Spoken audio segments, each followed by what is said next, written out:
Anyway, let's talk more about this bailout, because many of you have said, what about not only these big fat cats that got us into trouble and Wall Street, what about the government? We're going to trust the government to make a decision with $700 billion after they didn't have the foresight to say, excuse me, we're in trouble here. Yeah, and who didn't have the foresight? Well, perhaps the Bush administration did have the foresight, saying that there was problems with the two Macs, or the Freddie and Fannie Mae, Freddie Mac and Fannie Mae, that they're in trouble back in 2003. Barney Frank coming out in 2003 saying, no, they're fine. Take a listen.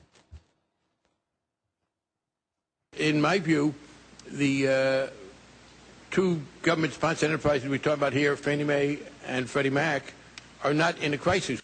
Okay, so he said back then, that was in 2003, that they're not in a crisis. And he continued to say that. In fact, even now, even today, he says this was a private sector problem. The private sector got us into trouble. Never once have we heard Barney Frank, a Massachusetts Democrat, come out and take some accountability for the urging he did that Fannie and Freddie were just fine. This guy, now, again, he is helping out on this bailout, but where is the accountability? That's a good point. Seems a bit hypocritical for Barney Frank to be coming out. One of our viewers writes on Twitter this morning, SS Boutique says, thank you for bringing up Barney Frank's criminal role in this financial crisis. He needs to be held accountable. The word accountable again. And thank you, Jeff Jacoby of the Boston Globe, who wrote an article pointing this out to all of us. John Doe writes in on the blog, I want to see people go to jail over this mess. Of course, people are talking about more regulations, less regulations. What about the law, that people were allowed to cook the books and walk away with bonuses? Well, the FBI, of course, is looking into 26 firms to see if there was actually fraudulent things happening.